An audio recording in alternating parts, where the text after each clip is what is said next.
Quem é Mauro de Alencar? Bem, Mauro de Alencar é um sujeito que nasceu em Curitiba, na rua 13 de Maio, número 940, quase esquina da Almirante Barroso, sem pedra e sem asfalto, na época da terra mesmo, nos idos de 1932. E dali foi só felicidade, né? Uma vida muito gostosa com o pai, com a mãe, com a irmã, mas que teve a infelicidade de perder o pai com 11 anos de idade num acidente aviatório, o que mudou realmente a vida da gente, mudou radicalmente tudo, né?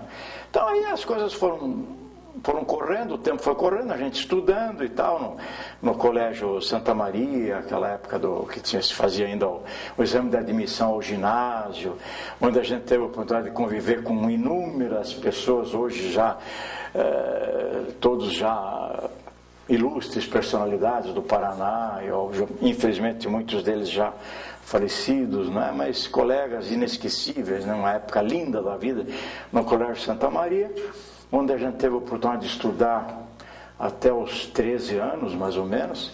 Depois a gente foi estudar no Liceu Rio Branco, do Dr. Aníbal Bond Carneiro. No seminário. No seminário, no bairro do Seminário. Ali é que nós fizemos realmente a nossa formação, assim, a formação mais... a gente foi se tornando homem realmente, né? Porque eu fiquei interno no colégio, por uma temporada bastante grande, uns 2 ou 3 anos mais ou menos, até que a gente conseguiu tirar o curso ginasial. Aí a vida começou a mudar e a gente começou a trabalhar. Eu fui trabalhar, a primeira coisa que eu fiz na minha vida foi como entregador de pacote de farmácia. Mas eu queria trabalhar, sempre gostei de trabalhar, né? E foi indo, deu certo, mas sempre totalmente apaixonado por música e totalmente apaixonado pelo rádio. O rádio parecia que estava dentro do meu sangue, né? Eu e um primo meu, o Didi então era uma loucura, porque ele tinha rádio amador e vivia com o microfone na mão e tal. A gente falava muito pouco, mas de qualquer maneira aquilo parece que estava dentro de nós, né? E aí as coisas foram indo de tal modo que surgiu a Rádio Emissora Paranaense, do Dr. Najib Shed, com quem eu e o Renatinho trabalhamos muito tempo. E eu fui tentando até conseguir trabalhar como locutor de rádio. Na época era maravilhoso ser locutor de rádio. Como é teu nome? Mauro de Alencar, locutor de rádio. Era tudo assim, com, né, aquela ênfase especial. A voz, como é que chama? Impostada e tal. Foi uma maravilha. E a gente então, eu me lembro bem que eu levantava 4 horas da manhã, Luiz Renato, para pegar o ônibus na Praça Carlos Gomes. Esse ônibus ia até a ponte do Rio Iguaçu, que a ponte do Rio Iguaçu, aquela ponte do Uberaba, estava sendo construída para passar para o município de São José dos Pinhais. E ali a gente tinha que ficar esperando o outro ônibus que vinha de São José dos Pinhais para ir para a cidade de São José dos Pinhais, para abrir a estação às 7 horas da manhã. Não era fácil. E a gente então teve a feliz oportunidade de começar a trabalhar ali. E ali então fizemos muitos amigos, muitos colegas, saudosos. Um deles, o Paulo Sérgio. Sabem quem era o Paulo Sérgio? O Fritz Basfield. Trabalhamos lá. Dali a pouco apareceu por lá o Moraes Fernandes também. Moraes Fernandes era funcionário do IAPTEC. E nas horas vagas também gostava de teatro e foi para lá e começou a trabalhar com a gente nas YZ9, Rádio Emissora Paranaense. O diretor era o Boris. Não me lembro o sobrenome dele, que pena, não me lembro mesmo. E aquilo foi indo uma maravilha. E você sabe que nessa rádio o Dr. Najib era tão caprichoso, ele fez um auditório em São José dos Pinhais, na rua principal da cidade. Ali onde é a avenida, onde tem aquela coisa só para pedestres hoje ali, né? E tem o Eloy embaixo, que era um bar, o bar do Eloy, e a rádio era em cima do bar do Eloy. E ali a gente ficou trabalhando uma boa temporada, até que o Haroldinho de Andrade, nome nacional, hoje é o filho dele que dá continuidade ao trabalho dele na Rádio Tupi, e trabalhou muito tempo na Rádio Globo, não é? O Haroldo Andrade começou com a gente lá nas Y19 a trabalhar. E aí surgiu uma oportunidade, eu sempre querendo começar a trabalhar na PRB2, né? PRB2 era o meu sonho, era a Rádio Globo de hoje, a TV Globo de hoje, a Rádio Nacional do Rio de Janeiro, para nós era a PRB2. E eu comecei ali a fuçar, como a gente dizia na época, né? A mexer e comecei a ajudar na discoteca da PRB2 de noite, e de manhã ia para São José dos Pinhais. Queria mesmo, tinha vontade de fazer, né? E aí comecei a vender bilhete de entrada na portaria da rádio, dos programas de auditório, do Arthur, da turma toda. E ali eu comecei a fazer amizade e tal, aí começou uma vaguinha numa novela, comecei a trabalhar como radioator na PRB2, e aí quando eu acordei já estava sendo locutor de rádio na PRB2, rapaz do céu, era coisa séria. Já era Mauro de Alencar? Não ainda. Era João Lotário Fernandes? Era Joãozinho para os íntimos, né? Aí o Glauco Sabrito, ele era jornalista no jornal O Dia. E eu também queria ser jornalista, também queria trabalhar em jornal, né? E eu gostava de datilografar algumas coisinhas e fazia algumas crônicas, algumas coisas, e o Glauco publicava para mim lá no Dia, uma vez ou outra, e botava um pseudônimo. Na época, o homem mais famoso do Brasil chamava-se César de Alencar, da Rádio Nacional do Rio de Janeiro. Era uma fábula, uma. E o Glauco então começou a botar o meu nome no jornal O Dia como Mauro de Alencar, escrevendo crônicas para O Dia, mas escrevia uma vez ou outra, coisas raras assim, né? Coisas meio diferentes e tal. E isso foi indo, e o Glauco, muito amigo meu e tal, por que você não usa o pseudônimo Mauro de Alencar no rádio? E ele pegou, e ficou Mauro de Alencar, tudo, a família começou a me chamar de Mauro, todo mundo me chama de Mauro, e ficou Mauro, né? Ficou conhecido como Mauro de Alencar. Aí a coisa começou a correr, e no ano 53, ano do centenário do Paraná, né? Dr. Bento Tomás da Rocha, governador do estado e tal, os festejos do centenário, aquela coisa toda, veio o Luiz Renato, da Rádio Nacional do Rio de Janeiro, para cá, e a gente tinha ligações familiares com o Dr. Bento, amizade da família e tal.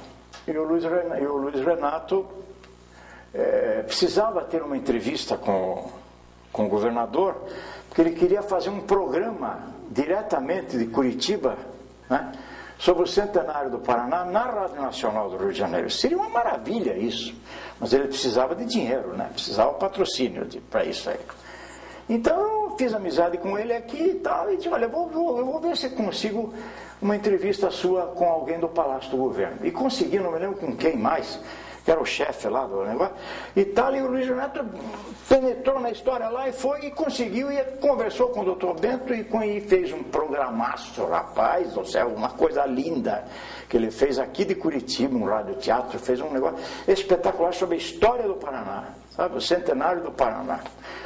E fizemos amizade, e ele ouviu o Haroldinho falar o Haroldo de Andrade, a gente chamava de Haroldinho ele.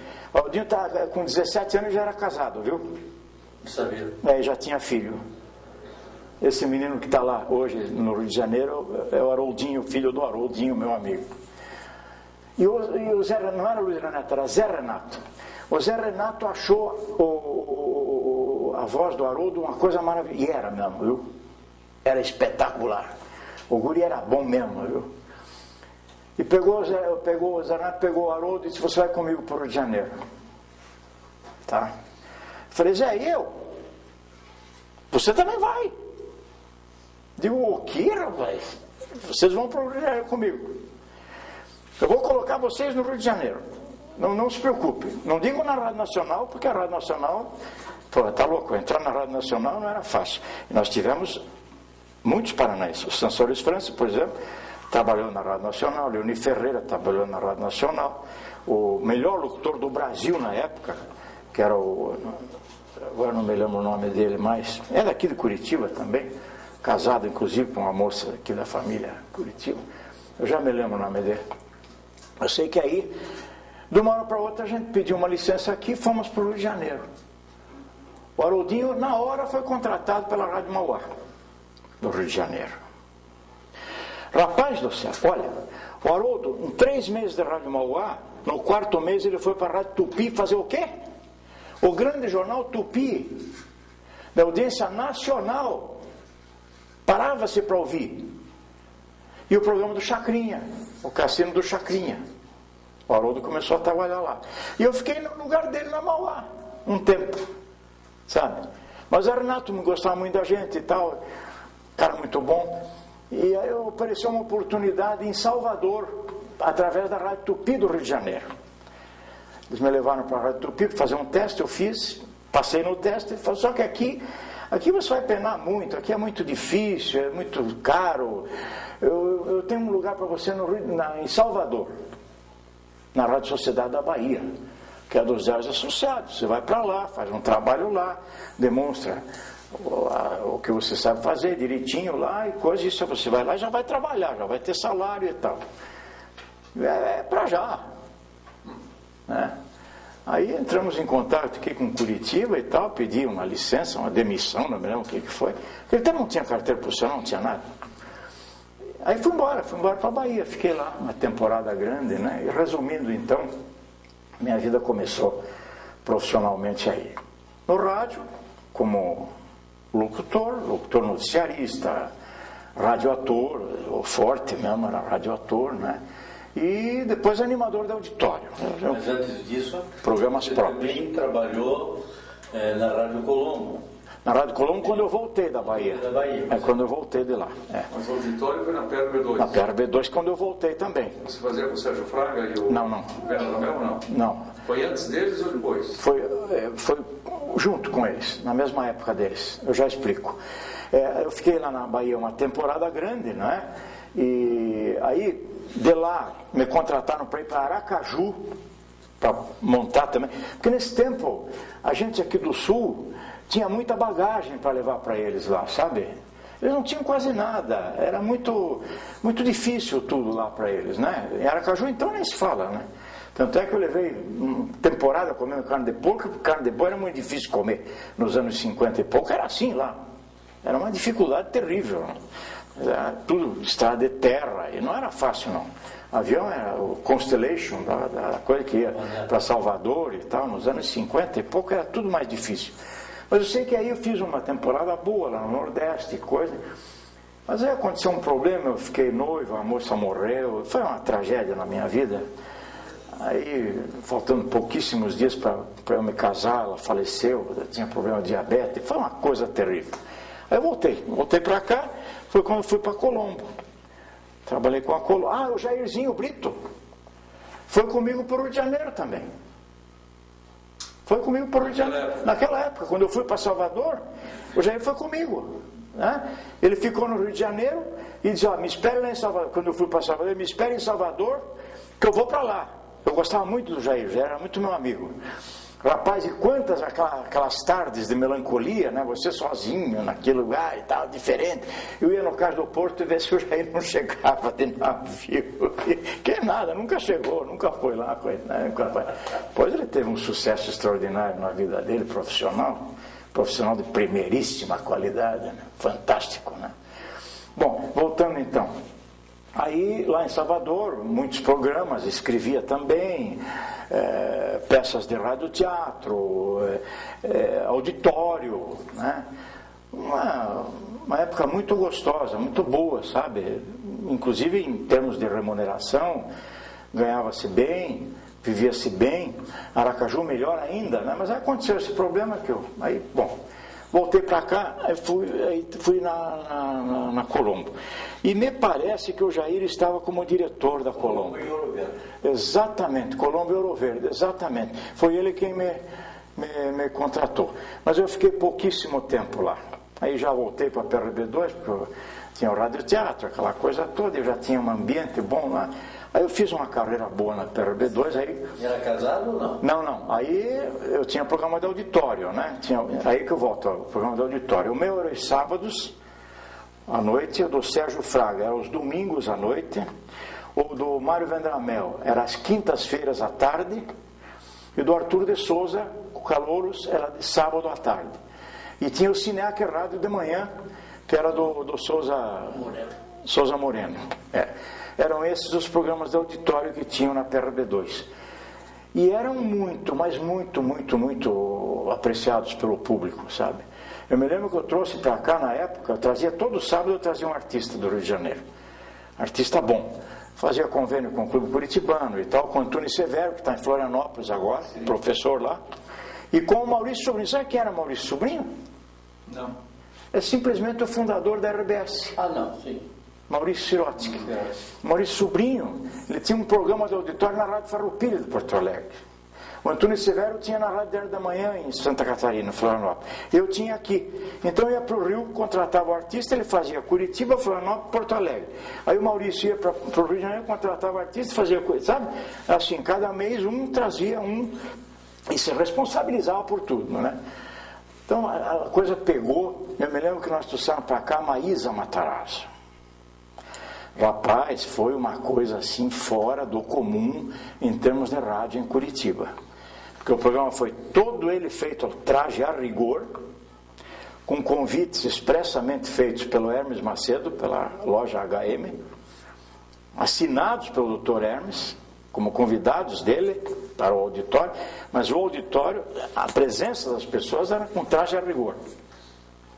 Foi uma coisa maravilhosa realmente, sabe?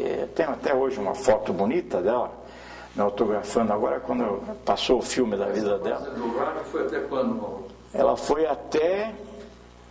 Agora... ela foi até 64. 64. Você fez televisão antes? Eu fui... Não, aí fazia concomitantemente, né? Em 58... Comecei na televisão 57, 58, 59, 60, é por aí. 59, 60. Lá no 12, lá em cima, no edifício Tijucas. Começamos mesmo lá na Rádio Emissora Paranaense. Lá que começou tudo. Aí lá em cima é que começaram os programas mesmo, né? Oficialmente. Aí então a gente começou a trabalhar. Aí que eu conheci o Renato, toda a turma. Aí foi a fase mais bonita da vida, né? Mas aí chegou em 63, não interessa quem, encheu minha cabeça para mim entrar na política.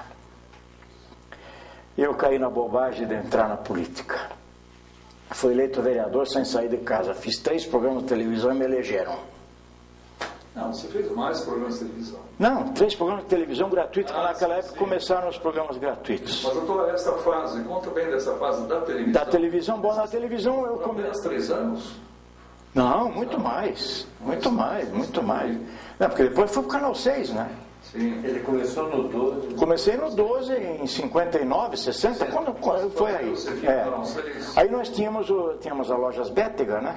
E tínhamos o horário de filmes das Lojas Bétega, que eu consegui trazer para cá, além da imaginação, que foi uma coisa espetacular, e o Red Skelton Show, aos domingos, que era líder da audiência. Lembra, Renato?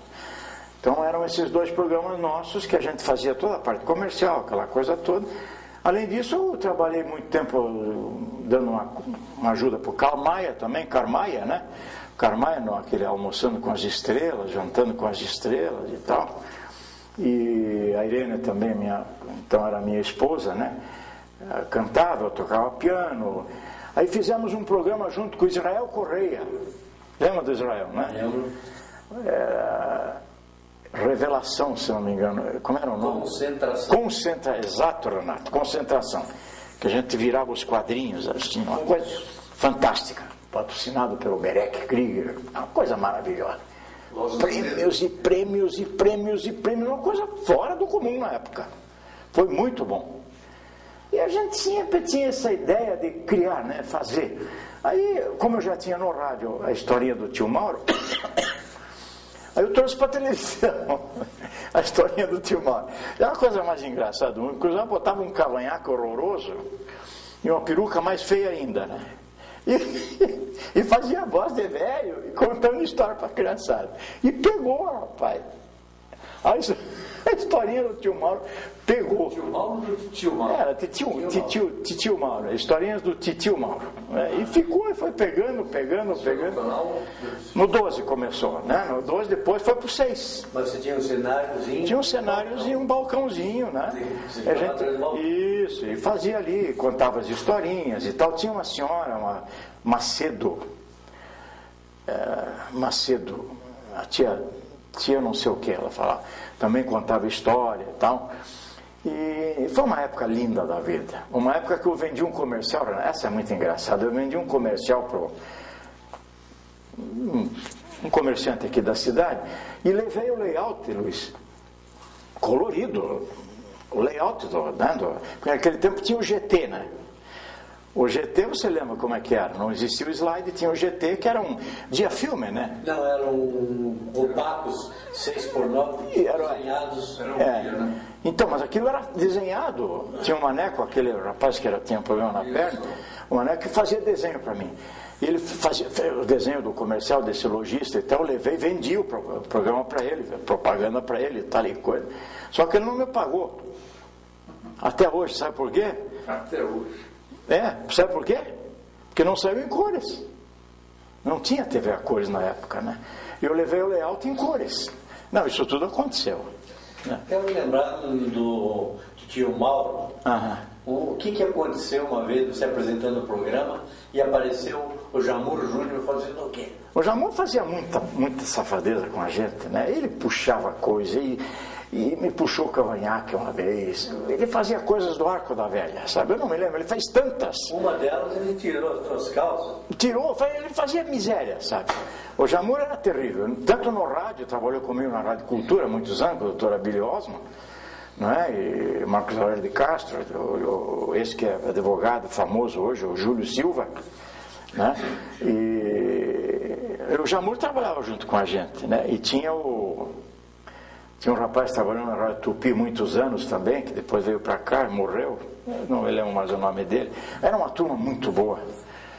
Eu sei que ali no Canal 12 foi um trabalho muito bonito, muito gostoso, graças a Deus, correu tudo muito bem, sempre muito bem. Porque ali todo mundo, nós éramos abnegados mesmo, né? A gente era apaixonado por aquilo. A gente ficava na televisão, Luiz, das 4 horas da tarde até meia-noite. Porque tinha que fazer comerciais ao vivo, né? Eu fazia os comerciais do Galvão, fazia os comerciais da Lojas Bética, fazia os comerciais do HM. Então eu tinha que ficar na televisão das 4 horas da tarde até meia-noite, para entrar de meia em meia hora, para entrar de hora em hora, para fazer 15 segundos, 1 minuto, 30 segundos. Mas era maravilhoso, aquela luz forte, aquela coisa arada toda. Aí depois eu fui para o Canal 6. Aí fui eleito vereador e fiquei no Canal 6 uma temporada muito grande também com as histórias do tio Mauro. Aí apareceu antes disso aí, eu montei a Rádio Tapajós, lá em São José dos Pinhais, que hoje é a Rádio Eldorado, se não me engano. Ela foi nossa, a Rádio Tapajós. E continuou no rádio assim, mas a coisa foi esmaecendo, né? O rádio por si foi mudando, né? Foi mudando completamente com a vinda da FM, aquela coisa toda. Então aquele rádio eclético, aquele rádio de noticiário, aquele rádio mais, né? A gente fazia reportagens. Quando caiu aquele avião da Sadia aqui, foi uma loucura, né? A Rádio Cultura era especializada em jornalismo, né? Era muito sério, era uma coisa muito bem feita. Colombo, o Elcio José, que coisa, que saudade, rapaz. O Elcio José saiu lá do prédio onde eu tenho um apartamento, no edifício Marumbi, e foi em cima no cordão de aço, com os Pizza Artists, foi até o Rui Barbosa, foi junto na motocicleta, lá em cima no cordão, rapaz. Atravessou a Praça Santos Andrade inteira, pendurado na bicicleta do homem lá em cima. Tinha que ter muita coragem, hein? E ele fez. Tanto que ele foi para a Manchete. Foi para a Manchete. Cruzeiro. Não, para a revista Manchete. Não, ele foi. Programa Cruzeiro também. Também depois. A Guerra dos Depois. Depois, né? Ele fez a posse do Papa. Tudo pela Rádio Colombo. Sim. Era fantástico. É um repórter voador. É um repórter voador. O Elcio foi uma coisa assim marcante no Rádio Paranaense, sabe? Nós fazíamos coisas do Arco da Velha aqui. Tudo pessoal, né?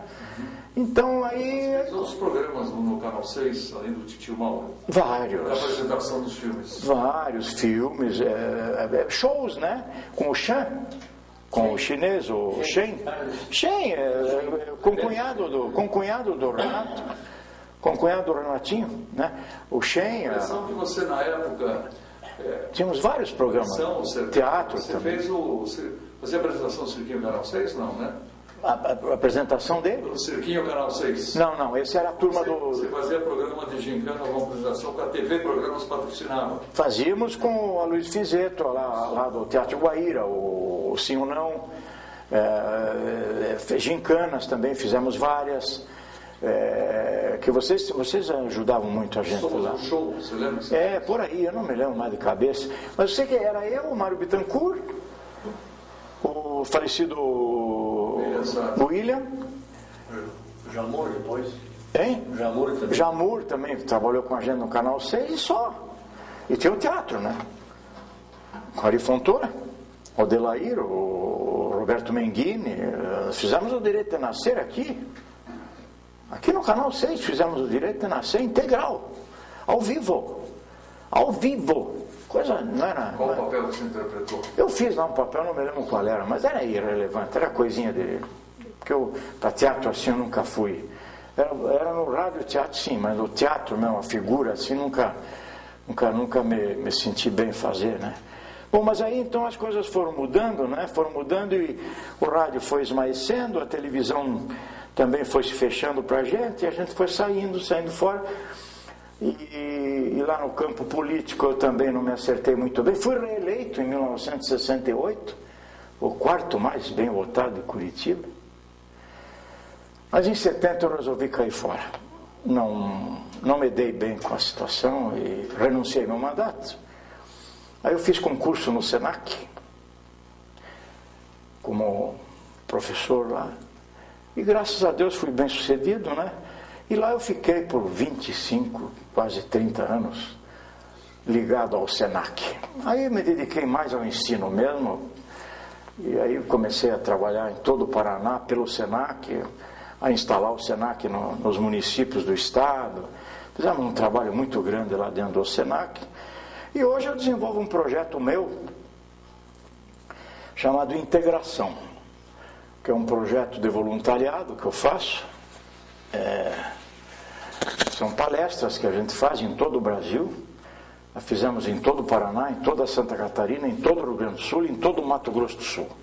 Mas faltam algumas cidades ainda do Rio Grande, algumas do Paraná. Depois vou começar o projeto em Minas Gerais, sul de Minas. Chama-se Projeto Integração. São palestras que a gente faz com um trabalho de voluntariado, sabe? O ingresso são quilos de alimento que as associações comerciais em cada cidade onde a gente vai fazem a arrecadação e entregam para uma entidade local. Asilo dos velhinhos, creche, a PAI, muito a PAI, né? A PAI era uma das que a gente mais... Eu comecei isso em 2002 e não parei mais, sabe? Não parei mais. Porque ficou numa situação assim, né? Então eu fiquei sem fazer nada e quase morri. Você falava sobre isso comigo. Pois é. São palestras motivacionais? São palestras que eu faço para o comércio, a área comercial, que a gente tem muitos anos de loja lá também, né? E marketing, publicidade, propaganda, e é sempre misturado misturando assim. A gente, nossa geração, toda ela sempre foi de fazer muita coisa junta, né? A gente sempre tem que se virar mesmo, né? Tinha que trabalhar numa coisa de manhã, outra de tarde, outra de noite e fazer o possível para sobreviver. E foi o que a gente fez. E isso deu muita experiência. Então hoje eu faço uma palestra, por exemplo, que o título é Sucesso Pessoal em Vendas e Atendimento. É uma. A outra palestra é Gerenciamento de Negócios em Ocasiões de Crise. Como o Brasil está sempre em crise, sempre tem gente interessada em assistir, né? Em situações de crise. E outras mais voltadas, por exemplo, tem uma convivência, que é uma palestra que a gente faz mais para pais de família, para casais, para grupos familiares, né? Em associações de igreja, a Igreja Católica, que eu sou ligado com ela, e um pouco de ligação com o cursilho de cristandade, também uma série de coisas. A vida foi modificando completamente, e hoje eu me dedico a isso. Eu faço exclusivamente esse tipo de trabalho. Agora mesmo, segunda-feira, eu vou lá para Toledo, e depois, a metade do ano, vamos lá para Minas Gerais, vamos fazer alguma coisa por lá. Para a gente, voltando ainda à tua vida artística, vamos dizer assim, você deixou nos anos 70, antes de 80, né? O rádio? A rádio você deixou. A televisão, o rádio, sim, antes de 80. E nesse período todo em que você escreveu memórias, escreveu algum livro sobre isso? Não. O conteúdo que você poderia contribuir com isso? Nada? Não, nada. Tinha, para efeito de aposentadoria, porque na época que a gente era jovem, nós não tínhamos carteira profissional assinada, né? Então as nossas aposentadorias, a minha e de vários colegas, né, da época, eram concedidas inclusive com início de prova. E esse início de prova eram os jornais, eram as edições de jornal, as edições da revista do rádio, a tua revista mesmo eu tenho lá na documentação toda. TV Programas, claro, eu tenho toda lá, tudo que falava na gente, a gente guardava, né? Fizemos um arquivo bem feito para recorrer à aposentadoria. Quer dizer, você é o seguinte, você tinha, paralelamente ao rádio e à televisão, você tinha uma atividade comercial que era as lojas Beta. A gente trabalhava. Então, do rádio e da televisão, profissionalmente, você praticamente não usufruiu quase nada. Monetariamente, você fala? Bastante. Ganhou? Muito. Quer dizer, muito. Eu ganhava o suficiente para viver, né? Casei no rádio. Minhas duas filhas vieram eu no rádio, minha mulher cantava, eu trabalhava e tal. Era ali, no dia a dia. À noite, tocando meu pianinho, que ajudou muito a comprar o SMA, que as danadinhas só mamavam SMA. E SMA era um leite danado de caro na época. A gente ganhava para tocar uma noite de piano, ganhava o equivalente hoje a R$100, vamos dizer, né? E o leite custava 98, velho. Comprava, e gêmeas, as duas latinhas de leite, no dia seguinte já tinha que comprar mais. E assim a coisa ia. Mas ganhei o suficiente para viver razoavelmente bem, comprar automóvel, essas coisas todas, né? Comprar terreno. E ganhava, não pelo lado artístico, ganhava na parte publicitária, porque eu fazia corretagem, os meus programas eu vendia, né? Isso. Eu vendia, então tinha a famosa comissão de 20% de corretagem, mais 17% de produção, aquela coisa toda. Então a gente ganhava O rádio e a televisão, nesse caso principalmente, foi uma vitrine para você, né? Foi, sem dúvida alguma. Até hoje, né? Eu adoraria voltar a trabalhar em rádio. Claro que eu não vou voltar nunca mais. Vendedor de propaganda das lojas. Vendedor de propaganda também. Ia muita gente lá pro... Muita gente. Né? O Té era o nosso sócio, o Camarguinho. Era eu, o Té e o Rubens Bétega, que está vivo até hoje. O Té já faleceu, infelizmente.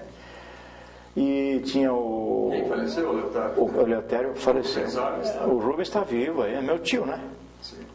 É tio, mas ele tem quase a minha idade.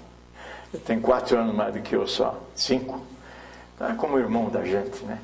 E ali, então, foi uma época muito boa da nossa vida, né? Uma época de muito aprendizado, né? De muita luta, de muita correria. Uma coisa curiosa, vamos dizer, um escorregão artístico, vamos dizer assim, dentro do rádio, da televisão, seu, de alguns teus companheiros? Coisas muito engraçadas, né? Durante um programa meu de auditório, nós tínhamos um cantor chamado Rodrigues, o sobrenome dele, Ele foi gerente dos móveis Simo aqui há muito tempo. Itané Leão. O Itané cantou também no meu programa, muito tempo. Mas eu já me lembro o nome, Rodrigues, o senhor, cantava tangos e cantava muito bem. Nós tínhamos um cast de cantores de primeira qualidade. De primeira qualidade. Então, vários foram para o Rio de Janeiro. O Léo mesmo, o Léo ficou no Rio de Janeiro há muito tempo. Quem? Léo Vaz? Léo, já me lembro o nome dele. Também tinha é que a memória não ajuda. Mas vários foram e ficaram por lá. E sei que Ernesto, não era Ernesto não, Rodrigues, mas vai lá. Então o Rodrigues, ele ia de bicicleta, sabe? Ele servia na base aérea, tinha uns 2 metros de altura mais ou menos. E ele ia de bicicleta e guardava a bicicleta lá na perna. Tinha ensaio, tinha que ensaiar com a orquestra, tudo não era fácil não, era tudo ao vivo, né? Então guardava a bicicleta no sótão, lá da PRB2, em cima, né? E onde ele guardava a bicicleta era exatamente em cima do palco. Em cima do palco. E um belo dia o Rodrigues chega lá e o nosso programa estava no ar já, né? Coisas impossíveis acontecem. Mas isso não, estava o programa no ar, né? Com música e tal, orquestra e tal, tudo. E dali a pouco começa uma barulheira no teto, rapaz, e 2 perninhas saem lá de cima do teto, assim, em cima do palco da PRB2, as 2 pernas do Rodrigues, sabe? Porque furou o teto e ficou pendurado numa viga, sabe? E se agarrado na bicicleta. E aquilo quase caiu tudo em cima lá. Mas foi uma loucura, rapaz, aquilo. Essa foi muito engraçada. Outras coisas muito engraçadas também, né? De microfone desligado, microfone ligado, sem dizer bobagem, né? E coisas do Arco da Velha, por exemplo, o Sr. Epaminondas Santos, que era o dono da PRB2, ele era exigente em termos de locutor, não dizer absolutamente nada o que não estivesse escrito. E o Iolo César de Oliveira, que era jornalista na Gazeta do Povo, que comandava toda a parte escrita de textos, de comerciais, e ele compilava as notícias para o grande jornal Prosdóximo, aquela coisa toda, e era muito ouvido, né? Então, de vez em quando, vinham coisas horríveis escritas ali, e a gente tinha que dizer, eu não posso falar aqui coisas que a gente falou no ar, né? Mas o que vai fazer? Tinha que falar. Né? E aí vinha o telefonema logo em seguida de alguém ou de qualquer coisa, né? Que mandou foi o chefe. Não dá para a gente falar o que não está escrito. E o que estava escrito era aquilo ali. E o Iolo, ele ficava na cometa, comendo o alpistezinho dele lá, né? E ia para a PRB2 às 1h30 da manhã, para fazer o texto para o dia seguinte, né? E o Edwin Scott Bauster era operador de estúdio, operador de som, igual o Jairzinho. Que inclusive ele foi com... sonoplasta. O Jair começou como sonoplasta da PRB2, né? Com os discos 78 rotações, né? E o Edwin, 5 horas da manhã, chega o Jacinto Cunha, pai do Mário Celso, que era o gerente geral da PRB2. Mas o Jacinto, ele tinha Universo Rodrigues, exatamente. E o seu Jacinto, ele ficava umas noites, ele ficava jogando baralho, gostava de jogar baralho. E antes de ir para casa, lá por 4h30, 5 horas da manhã, ele passava na rádio. E passou na rádio um dia, o Edwin tinha tomado umas canjibrinas no dia anterior, e estava saindo da discoteca para abrir a rádio às 6 horas da manhã, né? E eu que estava fazendo a abertura. O Edwin saiu com aquela pilha de discos 78 rotações, mas era uma pilha, a programação só da parte da manhã. Era uma pilha de discos desse tamanho, né? O Edwin saiu com aqueles discos meio cambalhando, porque você tinha que passar por dentro do auditório da PRB2 para subir no palco e ir lá na sala onde estou fazendo. Aí o seu Jacinto viu o Edwin passar e disse: Edwin, Pedroso, larga esses discos que vem aqui. Ah, mas não teve dúvida. Largou tudo, quebrou tudo. Moeu. Né? São coisas muito interessantes que aconteceram, né? Mas foi uma vida muito, muito, muito feliz, muito gostosa. Eu gravei na televisão. Televisão também tinha coisas que o Jamur te tirou. Coisas fantásticas. O Jamur fazia tanta sacanagem com a gente que eu nem lembro mais, sabe? Mas aconteciam coisas muito bonitas na televisão também. Nós tivemos 2 na televisão que eu tiro meu chapéu eternamente. Um é Renato Mazzani, outro é Osni Bermudes. São 2 almas que, olha, dentro da televisão, a história da televisão parece, esses 2 tinha que ter estátuas, sabe? Estátuas. Porque o que vocês fizeram, minha gente, não foi brincadeira não. Pena que os Osni não estão mais com a gente aqui, coitado. Mas o Osni fazia coisas do Arco da Velha no Canal 6. Aquela do comercial da Lojas Better aqui, que nós fizemos, eu e o você falou agora mesmo, o menino esse que já faleceu, oh meu Deus, não, que tinha um problema no olho, William Sader, eu e o William, eu de um lado e o William do outro. E as 3 geladeiras das Lojas Bética no centro. Não, era uma geladeira, eram 3 geladeiras, exatamente. 3 geladeiras, exatamente.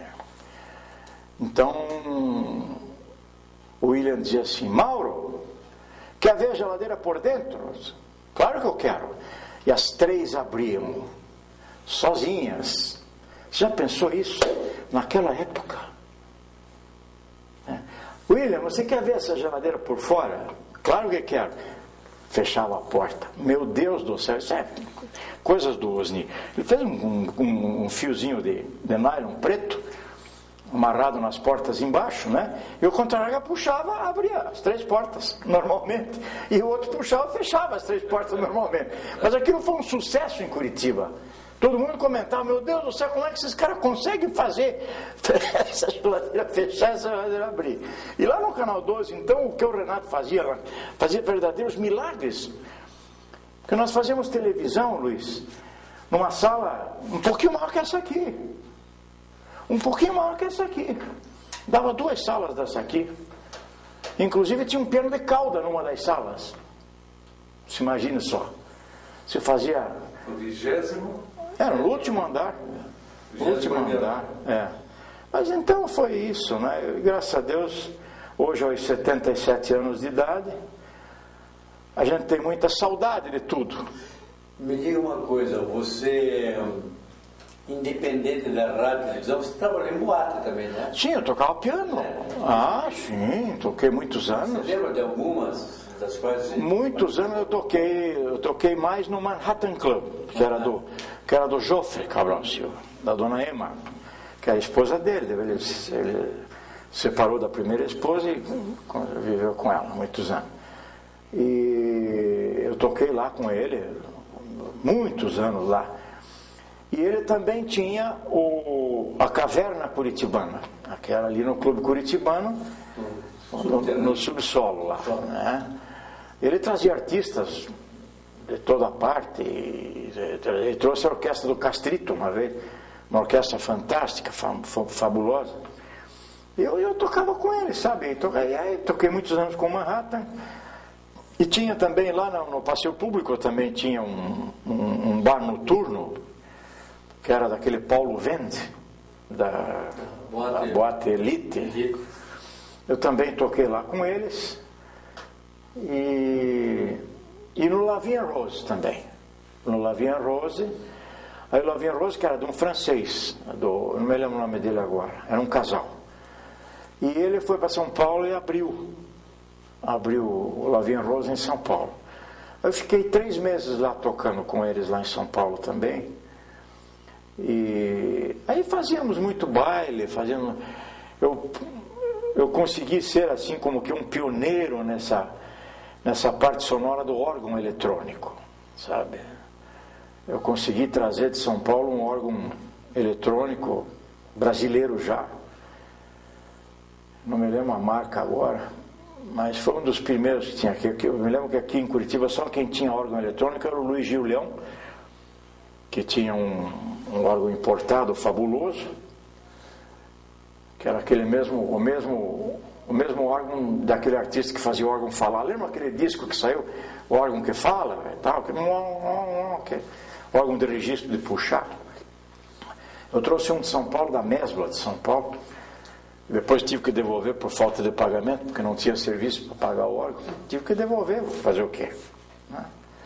A gente lutava para tentar fazer, né? Mas não dava, né? Aí tinha conjuntinho, né? Mas tudo era difícil. Eu tocava no Country Club, por exemplo, né? Que o Fernandinho Miranda era presidente lá e ele era casado com uma prima minha, com a Suzy, né?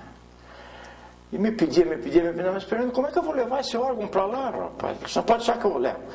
Um caminhão levou para lá, eu ia todo domingo fazer lá a tarde dançante do Country Club, né? E uma fase pitoresca da vida também foi muito interessante. Nós tínhamos aqui em Curitiba um grupo formado por pessoas desconhecidas. O Johnny Boesel, pai do Raulzinho, um tal de Afonso Camargo Neto, deputado federal e senador da República, candidato a presidente da República, um tal de Jucundino Furtado, que era o secretário do grupo, um tal de Fidoca, Dr. Valfrido Leal, médico emérito, Mário Vargas, diretor do Banestado, o Mauro de Alencar, que era o mais humildezinho da turma. Então eu tocava violão, o Afonsinho sanfona, o Fidoca e o Johnny Boesel violino, e tinha o bandolim, que eu não consigo me lembrar agora. Depois ele foi diretor do Detran, muito tempo, morava naquela casa de Carvalho. Tocava bandolim. Mas era um conjuntinho daqui, rapaz. Nós fazíamos 3 serenatas por ano. O Jucundino era o nosso secretário. Ele que fazia as cartas, mandava os convites direitinho. Então a gente chegava no dia, um era no Natal, né? Outro era na época de mãe e tal, essa coisa toda. E uma outra época parece que era Dia dos Pais. E tinha a Seresta da Praia. A Seresta da Praia também era uma por ano. Então eu estava comentando com o Harry ali agora, que o Harry tinha um irmão chamado Tuti, que era meu dileto amigo, muito amigo meu. E o Tuti casou com o Arli por causa da Seresta. O Foncinho casou com a Gina por causa da Seresta. Começaram os namoros ali. O Johnny namorava não fugiu o nome dela agora, a mãe do Raulzinho, também com Seresta. Então foi um lado assim, sabe, romântico da história. E a gente fazia os ensaios lá na casa do Pedro Alípio Camargo, ali em frente à Thalia, ali onde tem aquele prédio ali, lá na casa do Afonso. E morava com ele o Jucundino Furtado. O Jucundino morava na casa do Afonsinho, entende? E tinha a irmã do Afonsinho, a Marisa, casou com o Mário. Ultralar, Ultragás. Com o Mário, hein?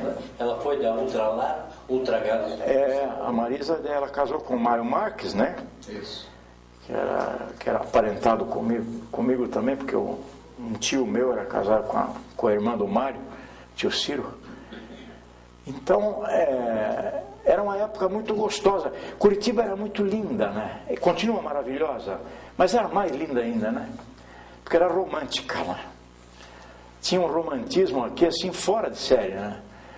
Era muito bom, muito bom. Pena que tudo passou, né? Mas tudo tem seu tempo. Tem saudades, né? Dos bondes, de tudo aquilo que todo mundo... Muita saudade. Viveu, muita saudade. Eu tive amigos assim, fraternos, né? Gente de primeira qualidade, né? Um cara que vivia comigo, hoje ele não me conhece mais, acho que ele mudou, né? As coisas mudaram, ele ficou no Rio de Janeiro muitos anos, viveu lá. É o Valtel Branco.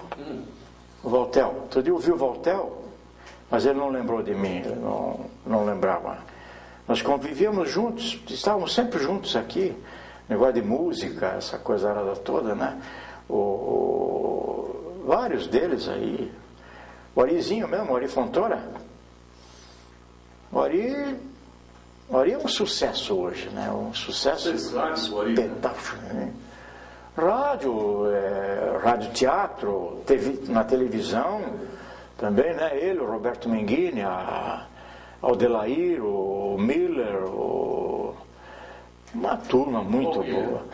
É um menino que morreu, se não me engano, ele se suicidou. Uma coisa triste. Ele fazia o galã, foi o Albertinho Limonta da novela. O Miller, o sobrenome dele era Miller. Isso foi da fase do Nicete Bruno e do Paulo Goulart também. Ah, não, isso aí foi um fato interessante. O Paulo é sobrinho de um compadre meu chamado Evaristo Miessa. Evaristo Miessa chamava-se Ayrton Goulart. E ele era o locutor da PRB2. E ele é meu afilhado de casamento. Porque ele casou com a Nilda Ferreira. A família Ferreira foi uma família que veio do Rio Negro. Os rio-negrenses revolucionaram o rádio do Paraná.